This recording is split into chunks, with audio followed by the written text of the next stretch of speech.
biasa? Persoalannya, masalahnya, atau berkatnya? Saudara yang kasih dalam Tuhan, hari-hari ini tidak ada yang tidak luar biasa.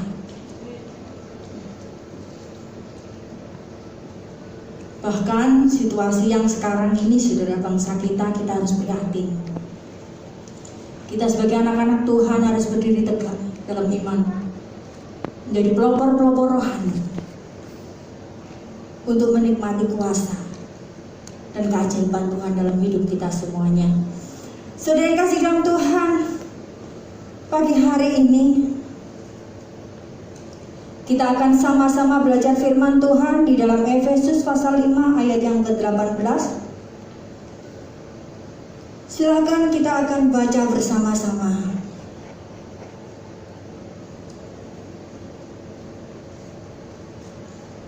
Ya, kita baca sama-sama, saudara. 2, 3. Dan janganlah kamu mabuk oleh anggur, karena anggur menimbulkan hawa nafsu. Tetapi hendaklah kamu penuh dengan roh. Saudara yang kasih dalam Tuhan, firman ini ditujukan bukan untuk satu orang. Perintah ini jamak, saudara. Jadi buat semua orang percaya, ini bukan untuk orang yang di luar Tuhan, tetapi orang-orang yang ada di dalam gereja. Tidak menunjukkan ke status tertentu. Hendaklah kamu penuh dengan roh. Bukan untuk orang-orang yang pelayanan saja. Bukan untuk hamba-hamba Tuhan yang berkhotbah atau pendeta-pendeta, para gembala, tidak. Tetapi perintah ini ditujukan kepada semua orang yang percaya kepada Tuhan. Berarti termasuk saudara. Saudara dan saya adalah orang-orang yang percaya, orang-orang yang ada di dalam gereja. Di sini dikatakan, dan janganlah kamu mabuk oleh anggur, karena anggur menimbulkan hawa nafsu. Kenapa, saudara ya? Saat orang hidup dalam dosa, di sini diumpamakan mabuk oleh anggur. Kalau saudara baca ayat-ayat sebelumnya, itu berbicara tentang kedagingan, tentang dosa, semua hawa nafsu, percabulan, ya fitnah, apa saja dosa di sana. Dan Tuhan umpamakan sebagai orang yang mabuk anggur. Apakah yang dikatakan mabuk itu hanya orang-orang yang minum alkohol? Tidak, saudara. Orang-orang yang hidup di luar hukum Tuhan, orang-orang yang menyukai hidup dalam dosa, di situ disebut orang yang mabuk oleh anggur. Karena apa? Mabuk itu, saudara ya, mabuk itu adalah orang yang kehilangan kekuatannya untuk mengontrol dirinya. Jadi ini bisa mabuk apa saja, dia tidak bisa mengontrol perilakunya. Waktu kecil saya sering lihat orang mabuk di jalan-jalan, karena zaman dulu di jalan-jalan itu banyak orang mabuk, saudara. Ketika mereka mabuk, mereka sudah tidak bisa mengontrol dirinya lagi. Mereka akan teriak-teriak seenaknya. Mereka akan memarahi setiap orang yang jalan di depannya, atau dilempar, atau dipisu-pisui. Namanya orang mabuk, tidak bisa mengontrol perilakunya.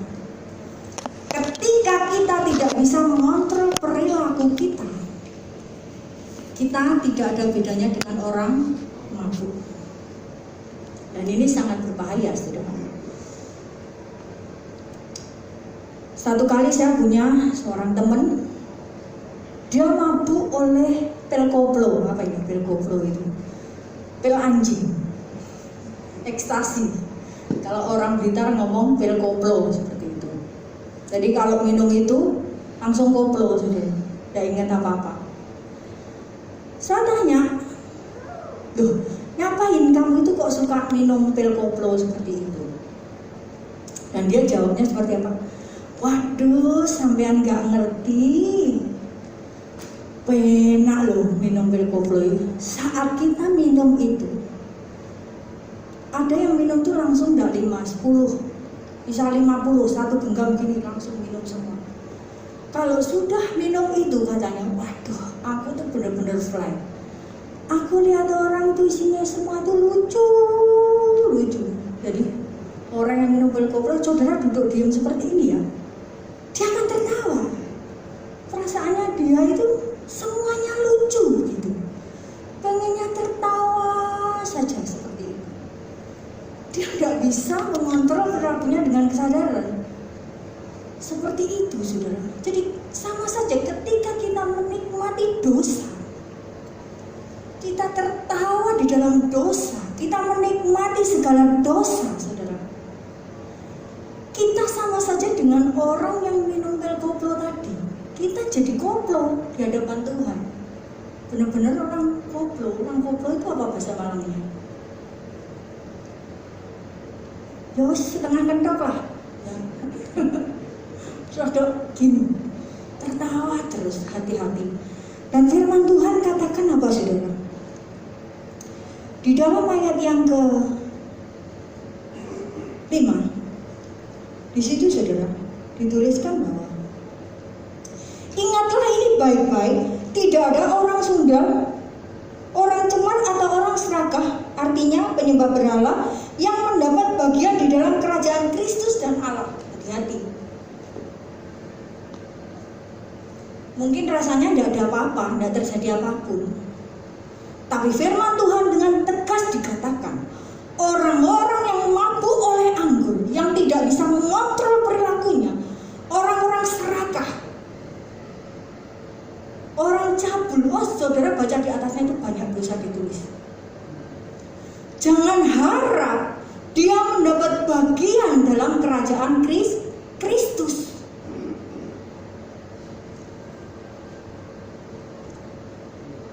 Saudara yang kasih dalam Tuhan, kita ikut Tuhan tidak bisa main-main. Karena Tuhan, penyaliban Tuhan di atas kayu salib itu bukan main-main dan bukan bohong. Kemudian selanjutnya dikatakan bahwa tetapi hendaklah kamu penuh dengan roh. Setiap pengikut Kristus, namanya saja Kristus, kita harus sama seperti Kristus. Kristus itu artinya apa, saudara? Yang diurat, yang diurapi. Jadi ketika saudara dan saya menyebutkan dirinya sebagai pengikut Kristus, wajib saudara hidup dalam pengurapan. Kita harus berjalan di dalam pengurapan setiap hari. Maksudnya seperti apa? Setiap hari kita harus mau dipimpin oleh Roh Kudus. Karena yang mengurapi kita Roh Kudus. Kenapa Roh Kudus itu sangat penting? Saudara pasti sering dengar. Di dalam Kisah Rasul 1 ayat 8 dikatakan, jika kalau Roh Kudus turun ke atas kamu, kamu akan menerima kuasa. Roh Kudus adalah pintu kuasa Tuhan itu masuk ke dalam kita. Pertolongan Tuhan terjadi karena apa? Kuasa. Tanpa Roh Kudus kita tidak akan mampu mengendalikan hidup kita sendiri. Saudara yang kasih dalam Tuhan, ketika Petrus diurapi Roh Kudus, yang sebelumnya dia penakut, takut, khawatir, sampai dia menyangkal Tuhan 3 kali. Ketika dia dipenuhi dengan Roh Kudus, dia mampu mengontrol kekhawatirannya, mengontrol ketakutannya, dan dapat berdiri lantang menghadapi banyak orang, tidak takut lagi. Ketika kita dipenuhi Roh Kudus, kita berarti masuk ke pintu di mana kita menjadi orang-orang yang berani menghadapi apapun. Masalah apapun, saudara, kita akan berani menghadapi. Itu kenapa kita harus penuh dengan Roh Kudus. Saudara yang kasih dalam Tuhan, banyak anak-anak Tuhan yang bertanya, apa masih ada yang lebih menderita daripada aku, Cing? Apa masih ada ya masalahnya yang lebih berat daripada saya? Mereka mulai gentar. Saya bilang, banyak yang jauh lebih berat masalahnya. Saya bilang Dan jangan dikira saya tidak punya masalah. Saya punya banyak masalah. Saya melayani Tuhan bukan berarti terlepas dari masalah. Saya punya banyak masalah. Ketika status saya sebagai hamba Tuhan, maka saya berdiri sebagai hamba Tuhan. Caranya kuat gimana? Setiap hari minta Roh Kudus memberikan kekuatan. Perintah itu, hendaklah kamu penuh dengan roh. Itu saudara, itu artinya terus menerus. Dalam bahasa Inggrisnya present imperatif, jadi terus menerus. Jadi kita harus dipenuhi Roh Kudus itu setiap hari. Tanpa itu kita akan kalah. Ketika mulai lemah, baca firman Tuhan, cerita-cerita Alkitab. Saya bilang sebab banyak yang menderita. Ketika saya berdiri sebagai hamba Tuhan, saya akan lihat tokoh-tokoh Alkitab. Apakah rasul-rasul itu tidak menderita? Menderita, saudara. Setiap hari dicaci maki. Bahkan Rasul Paulus katakan setiap hari 39 cambukan itu dia terima. Itu masih cambukan, belum diludahi, belum difitnah, belum ditendang. Cambuk saja segitu. Sekarang ini, dunia ini bukan semakin baik, tapi semakin sulit. Kalau ke depan saudara, jangan pernah membayangkan tahun 2021, aduh lolos dari corona, pasti bisa nafas lagi, pasti bisa ambekan lagi ya, pasti nanti kerjaan berjalan lancar. Setiap hari keadaan tidak semakin baik, tapi semakin jahat. Kalau kita tidak punya Roh Kudus sebagai kekuatan, kita tidak bisa. Saudara yang kasih dalam Tuhan, Tuhan Yesus itu, saya ulang ini berkali-kali, Tuhan Yesus itu adalah Tuhan atas gereja. Jadi dia yang bertahta di tempat yang maha tinggi yang kita sembah. Tapi Roh Kudus itu adalah pribadi Yesus. Dia Allah yang ada di dalam gereja. Gereja itu bukan gedung ini, tapi saudara dan saya. Roh Kudus adalah Allah yang di dalam gereja. Ketika kita tidak mempersilahkan Roh Kudus memimpin hidup kita, berarti kita sama saja mengabaikan Allah yang ada di dalam diri kita, yang kita kenal dalam nama Tuhan Yesus. Jadi wajib semua orang percaya, apalagi para hamba Tuhan. Saudara, saya akan kasih contoh di dalam Alkitab, ya. Di dalam Kisah Rasul, perbedaannya orang yang penuh roh dan tidak penuh dengan roh. Yaitu Kisah Rasul pasal 8 ayat 18 dan 19.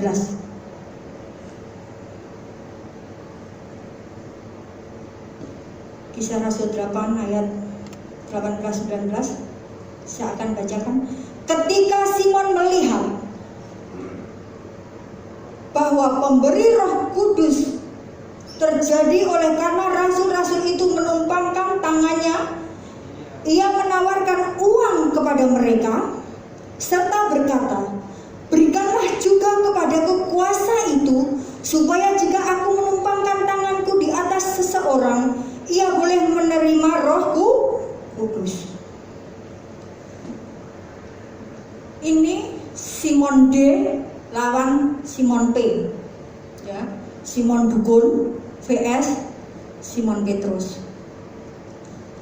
Simon Dukun ini dia bukan orang Kristen. Di dalam ayat yang ke-15 dikatakan bahwa Simon ini adalah bilangan orang-orang percaya dan sudah dibaptis. Berarti sudah terima Tuhan apa enggak? Sudah. Tetapi dia tidak mau hidupnya dipenuhi dengan Roh Kudus. Orang yang tidak dipenuhi dengan Roh Kudus ngawur, saudara, tindakannya. Dia mabuk anggur, tidak bisa mengontrol perilakunya, bahkan pikirannya mulai liar, saudara. Dukun itu lah udah ya rukun, mereka udah ya gak rukun, saudara. Dia mulai liar pikirannya. Dia masih ingat masa lalunya, dan pikiran itu masih dia pakai. Hati-hati, kalau kita tidak dengan Roh Kudus, kita dulu hidup dalam dosa. Ketika tidak di dalam gereja, kita akan jadi pengacau. Seperti Simon, dia tidak mau dipimpin Roh Kudus, tidak membiarkan dirinya. Di dalam gereja, dia juga jadi pengacau. Bahkan dengan Rasul Petrus, dia berani ngadakan tawar-menawar. Tak kayak duit, aku kasih uang, kasihkan aku urapan itu supaya kalau aku doain orang itu juga dibaptis Roh Kudus. Berapa banyak anak-anak Tuhan di dalam gereja yang seperti itu. Orang yang tidak mau dipimpin Roh Kudus, tidak ada Roh Kudus di dalam dirinya, dia akan bertindak menurut. Kekuatan kita itu di lutut, bukan di mulut. Berapa banyak orang-orang percaya yang masih menggunakan mulutnya di dalam gereja untuk menghakimi banyak orang, untuk memfitnah banyak orang. Berapa banyak anak-anak Tuhan di dalam gereja yang demi sebuah pelayanan, demi sebuah status, dia rela fitnah teman-temannya, hancurkan dengan mulutnya. Dia tidak pernah pakai lututnya untuk dapat pengurapan dari Tuhan. Kekuatan kita mengikut Tuhan adalah perjuangan kita, bukan uang kita. Seberapa banyak orang yang punya duit ingin menyetir pendetanya, ingin menyetir gembala, seperti yang dilakukan oleh Simon ini. Dia merasa dengan uangnya, aku pasti menjadi orang yang terkemuka juga di gereja. Mengerikan, saudara. Perjuangan kita untuk melakukan firman Tuhan, taat pada firman Tuhan, itulah kekuatan kita. Dan Tuhan hanya milih orang-orang yang menggunakan lututnya, bukan cuma mulutnya. Tuhan memilih orang-orang yang mau berjuang, mungkin jatuh bangun dalam perjuangan itu. Tapi ketika jatuh bangkit lagi, tetap berpegang pada Tuhan yang diperhitungkan Tuhan itu. Masalah saudara apa saat ini? Saudara jatuh bangun dalam usaha atau apa? Ketika jatuh bangkit lagi, berjuang terus untuk mempercayai janji-janji Tuhan. Pegang itu. Itu bukan sesuatu yang mudah. Itu harus dilatih.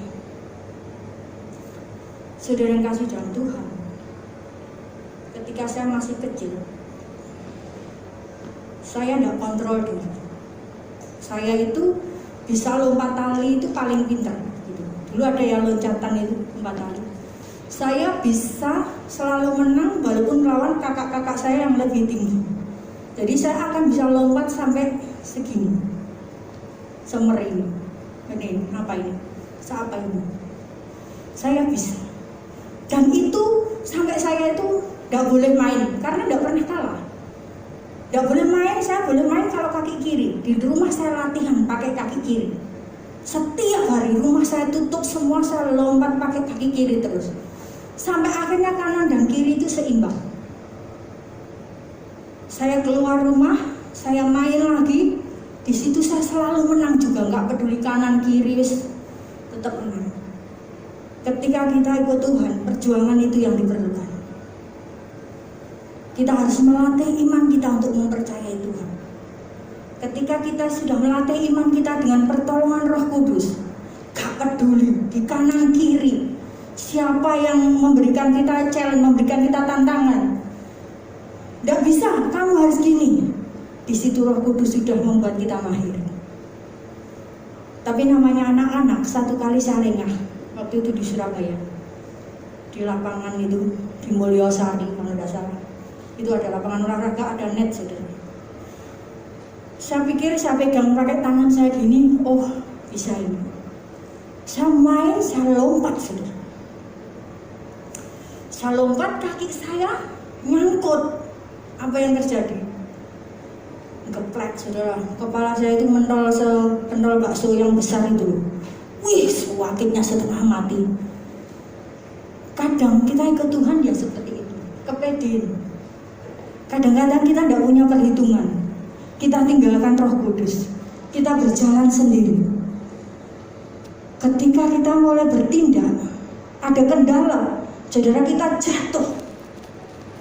Sakit. Makanya firman Tuhan katakan, "Hendaklah kamu penuh Roh Kudus setiap hari." Sakit banget.